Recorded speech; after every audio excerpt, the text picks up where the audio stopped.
కేటీఆర్ లాగా మరి దొంగతనంగా చెప్పకుండా ఢిల్లీకి పోయే పద్ధతి రేవంత్ రెడ్డి గారికి తెలియదు.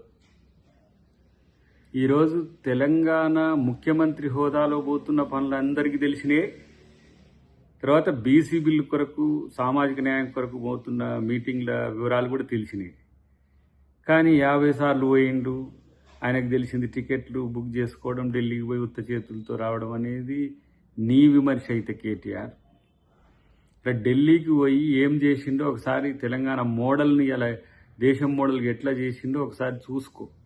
నీకు ఎంతసేపటికి రంధ్రాన్వేషణ, హాస్రదృష్టి తప్పితే మీకు ఏం తెలుసు? ఫస్ట్ హైదరాబాద్లో పుట్టిన పార్టీ ఢిల్లీకి పోయి దొంగచాటంగా మోదీని, దొంగచాటంగా అమిత్ షాను, దొంగచాటంగా సీఎం రమేష్ను, ఇట్లా దొంగచాటు వ్యవహారాలు మీకు తెలిసినట్టుగా మరి రేవంత్ రెడ్డి గారికి తెలియవు.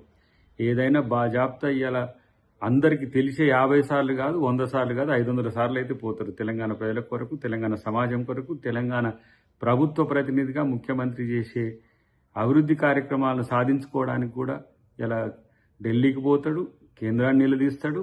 మిమ్మల్ని ఏ విధంగా మెడలు వంచి ఇలా మిమ్మల్ని రాజకీయ పతనం చేసిండ్రో అట్లనే తెలంగాణ అభివృద్ధి కొరకు అదే మొక్కవోని దీక్షతో రేవంత్ రెడ్డి గారి చిత్తశుద్ధితో ఉందనేది తెలంగాణ ప్రజలకు అందరికీ తెలుసు. ఇలా భారతదేశంలో ఉన్న ముఖ్యమంత్రులకు అంతా కూడా తెలుసు. మీకు తెలియకపోవడం దురదృష్టకరం. మీకు తెలియకపోవడం అనేది మీ అజ్ఞానం. రామచంద్రరావు గారు చేస్తున్న స్టేట్మెంట్స్ని చూస్తే తన అజ్ఞానాన్ని ఆయనే చెప్పుకుంటున్నట్టుగా కనబడుతున్నది. ఇలా మీది 5 మంది బీసీలను చేసిన చరిత్ర మీది అంటుండ్రు కదా. 10ల సంఖ్యలో కాంగ్రెస్ చరిత్రలో బీసీ ముఖ్యమంత్రులు చేసిన చరిత్ర. ఇలా మీరేమో బీసీలు పార్టీ అధ్యక్షులుగా ఉంటేనే వాళ్ళని మార్చి మీరు వచ్చిన చరిత్ర మీది. ఇవాళ ఇక్కడ బీజేపీ బీసీల గురించి మాట్లాడే నైతిక హక్కు కోల్పోతుందని ఇలా మాట్లాడడం తప్పితే మరొకటి లేదు. ఇలా మా పార్టీ అధ్యక్షుడు ఎవరు?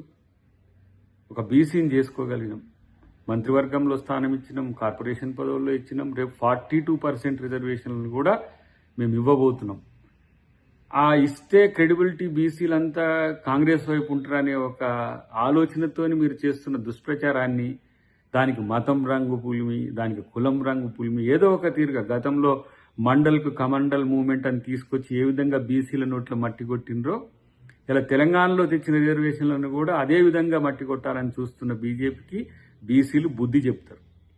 బీసీల ద్రోహ పార్టీగా ఇలా బీజేపీ వస్తున్న వైనాన్ని రామచంద్రరావు గారు గుర్తిస్తే మంచిది.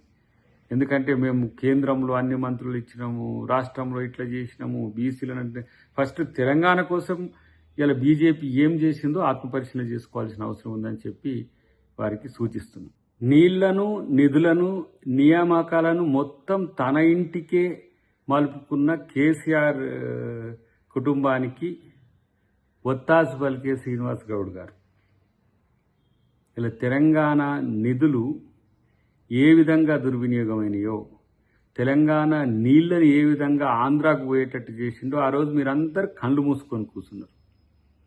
ఇవాళ మీరు వాళ్ళు ఇచ్చే స్టేట్మెంట్స్ను, వాళ్ళు ఇచ్చే ఏమంటాము ఇన్ఫర్మేషన్ పట్టుకొని మీడియాలో మాట్లాడడం తప్పితే బనకచెర్ల అప్పుడు మీరు కూడా మంత్రిగా ఉన్నారుగా, ఏం చేసిండ్రు మరి? బనకచెర్ల చర్చ జరిగినప్పుడు ఇలా కృష్ణా జలాల మీద చర్చ జరిగేటప్పుడు ఇంట్లో వండుకున్నాడు కేసీఆర్, అప్పుడు మీరు స్పందించలే. గోదావరి మీద కాళేశ్వరం కట్టి తెలంగాణ నిధులన్నీ దోచుకునేటప్పుడు మీరు స్పందించలే. ఇప్పుడు వాళ్ళు చెప్పే ఆలోచనలు ఈరోజు మాట్లాడటానికి మీరు వచ్చింది తప్పితే మరొకటి కాదు. బనకచెర్ల విషయంలో కాంగ్రెస్ పార్టీ, ఈరోజు కాంగ్రెస్ ప్రభుత్వం చాలా నిక్కచ్చిగా వ్యవహరిస్తున్నది. ఎట్టి పరిస్థితుల్లో మీరు చేసిన తప్పులు కాంగ్రెస్ పార్టీ చేయకుండా ఉండాలని గోదావరి కృష్ణ జలాల సమస్య, లేదంటే గోదావరి కృష్ణ నదీ పరివాహక ప్రాంతంలో జలజగడాలు నిరంతరం కొనసాగకుండా ఉండడానికి శాశ్వత పరిష్కారం కొరకు ఈరోజు తెలంగాణ ప్రభుత్వం ప్రయత్నం చేస్తుంది. వీలైతే సహకరించండి, లేదంటే ఇలాంటి యొక్క తప్పుడు ప్రచారాలు చేయడం మానుకోవాలని చెప్పి వారికి హితవు.